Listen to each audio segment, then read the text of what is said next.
kukaa nyumbani mwa Bwana, ndipo tumaini linaonekana kuzimika.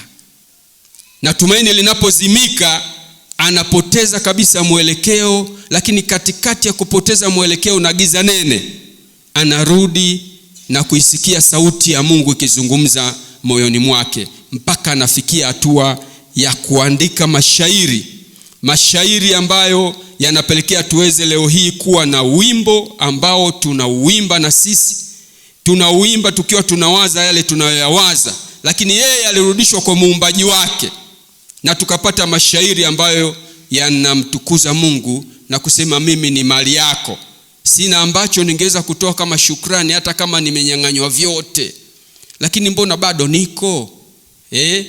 Mume wangu wakati anajiandaa kuja kwa ajili tufunge ndoa, anafia kwenye sehemu ambayo ni ya kujiandalia katika namna ambayo ni ajabu sana. Hiki kisa wengi tunakijua, sina haja hata ya kusimulia sana.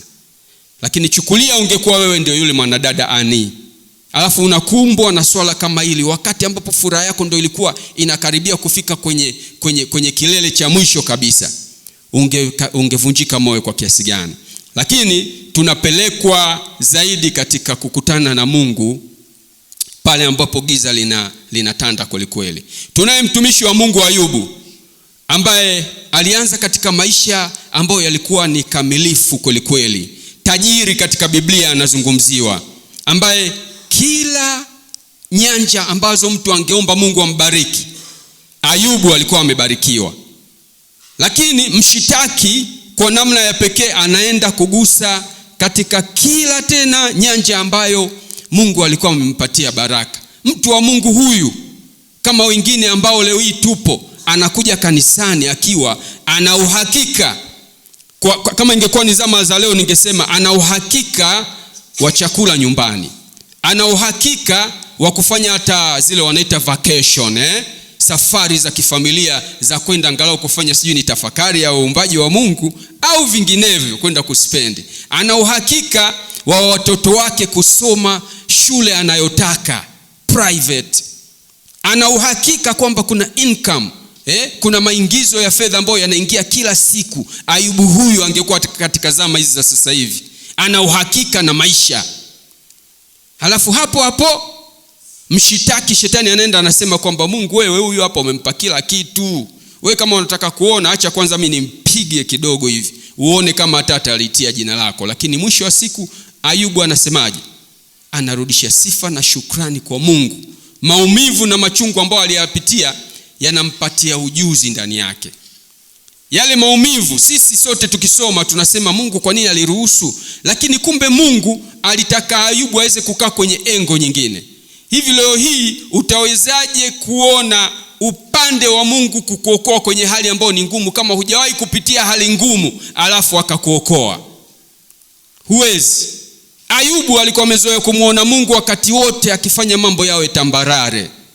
Mshitaki alipokuja, Mungu akasema hapana, mtu wangu mimi namwamini. Si kwa sababu ya hivyo tu, bado atasimama na mimi hata kama yapo magumu. Halafu akaacha Ayubu aweze kupigwa, kitu ambacho tunaunganishiwa na kisa cha hivi karibuni cha ndugu mmoja ambaye aliitwa John Bunyan, ambaye yeye alikuwa ni mhubiri. Akaona mambo yanaenda na watu wanamsikiliza Mungu kweli kweli.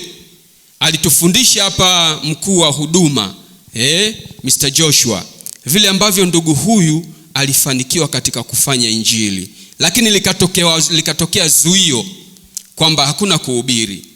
Sasa yeye kwa kuona kwamba watu wanamkubali, sijui alihisi kwamba watu wanaweza wakamtetea labda hata akikamatwa. Na unajua serikali, mkono wa serikali ni mwingine. Huyu jamaa akakamatwa kwa sababu anajua mambo ni shwari tu, wanasema kamserereko. Katiwa gerezani. Hajawahi tangu azaliwe kutiwa gerezani. Maisha ya kule alitusimulia hapa mkuu wa huduma, hajawahi yaona. Yaani unaishi na panya kachumba kadogo, hata kugeuka ni shida. Wakati huo umefungiwa. Hajawahi kukaa mbali na familia yake tangu azaliwe. Si tu kipindi akiwa na wazazi wake, hata mke na watoto wake, kutengana nao katika hali ambayo ni ya huzuni namna ile hajawahi. Kwa hiyo akajikuta ameingia gizani, ameingia katika matata.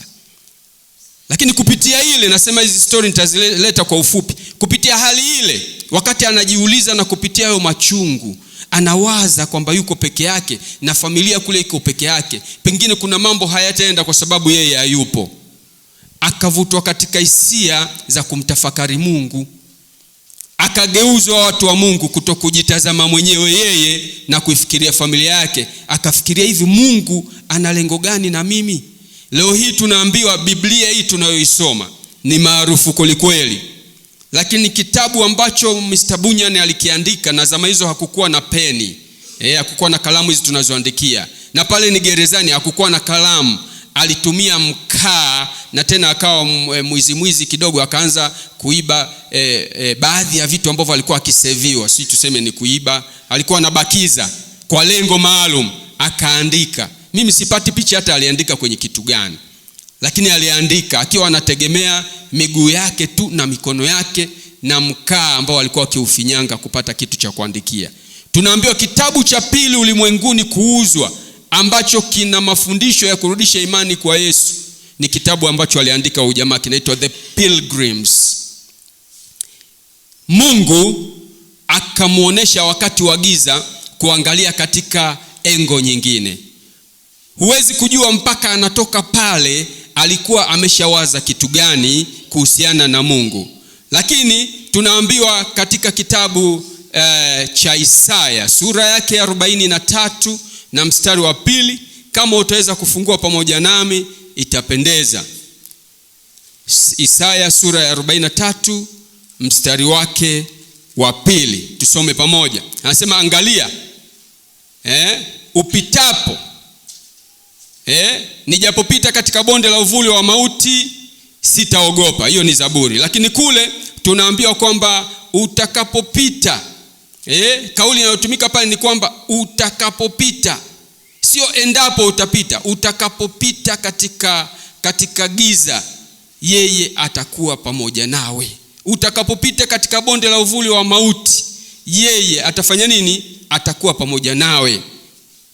Yaani sio kwamba ataendapo, kwa sio swala la endapo. Katika maisha yetu watu wa Mungu tunaambiwa bonde la mauti lipo tu, ipo siku. Yaani usijisahau, yaani lipo tu, ila swala la maana sana ni kwamba endapo utakapopita yeye atapita pamoja na wewe. Haleluya. Yaani hatokuacha na wala hataondoa. Jaribu lako halitaondolewa, ila yeye atatembea na wewe katika hilo jaribu na kukuvusha salama. Hayo ndiyo mambo ambayo Mungu anatamani tuweze kuyaona kwamba tunayo katika maisha yetu. Na utendaji wake Mungu wenyewe huwa unaonekana wakati wote, hasa katika hali ambayo ni ngumu zaidi. Leo mimi na wewe tunajikuta tupo katika hali ngumu sana, lakini wapo watu wamepitia katika hali ngumu ya kuvunjika moyo. Kisa cha yule dada kinapelekea kisa cha mwanaume mmoja ambaye na yeye hivyo wakati wa ndoa akafa maji kama alivyokufa yule. Sasa yule alikufa mwanaume, hapa mwanamke anakufa kwa kifo kile. Bahati mbaya zaidi anajitia moyo na kukaza safari, anapata mchumba mwingine na kuanza mahusiano, anakufa kwa pneumonia wakati mipango inaendelea. Mtu anakata tamaa, anaamua kujitenga, kama vile ambavyo tunakata tamaa siku ya leo. Unakumbwa na mambo magumu katika maisha, alafu unakata tamaa, unaamua kujitenga. Lile swala lina hatari. Japokuwa Mungu yeye anatazama sana miisho yetu, na ndio maana hatuachi. Unapita gizani, unajitahidi kujitenga, lakini Mungu bado anaenda na wewe mpaka ahakikishe kwamba wewe umeweza kutambua kwamba kila jambo ambalo linatokea yeye kwako ni zawadi. Kwa sababu tunaambiwa dhahabu haiwezi kuonekana uzuri wake kama haijafanya nini, watu wa Mungu? Haijasafishwa kwa moto. Kwa hiyo tunaona kabisa kwamba utendaji wa Mungu unafanya kazi katika kila mahali. Na nikirejelea kuhusiana na nyimbo hizi ambazo Mungu amezitumia, watu wa Mungu hawa kila wakifika mahali hatua wamekata tamaa kabisa, huwa wanamkumbuka Mungu. Kijana huyu ambaye tunaambiwa alikuwa anaitwa Joseph Scriven, alitunga wimbo mwingine ambao tunauimba. Yesu kwetu ni rafiki, waambiwa haja pia. Alitunga wakati gani? Wakati ambapo amefiwa na mke wa ni mchumba wa kwanza, akafiwa na mchumba wa pili, akakata tamaa, akahama kabisa, akaona kama dunia yote inamtazama, akahamia nchi nyingine, akaenda tena akajenga sehemu ambayo amejitenga kibanda.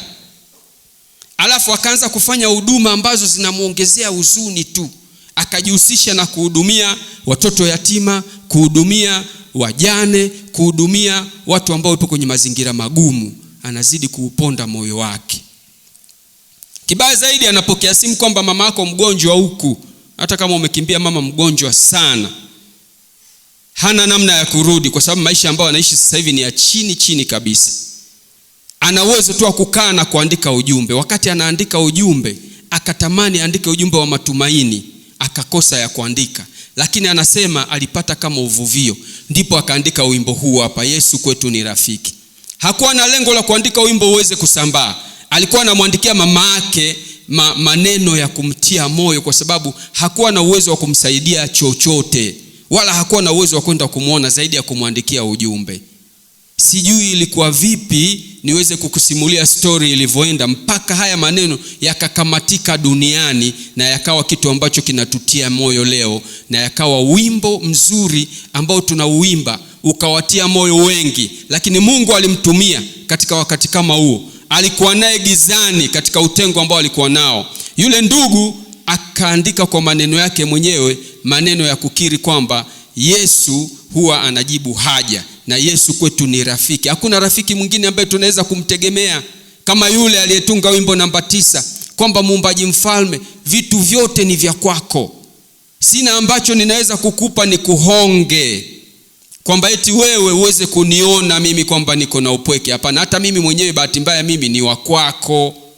Kwa hiyo acha tu nikurudishie sifa na shukrani kwa sababu mimi ni wa kwako. Zawadi, akagundua zawadi ambayo Mungu ameweza kumpatia.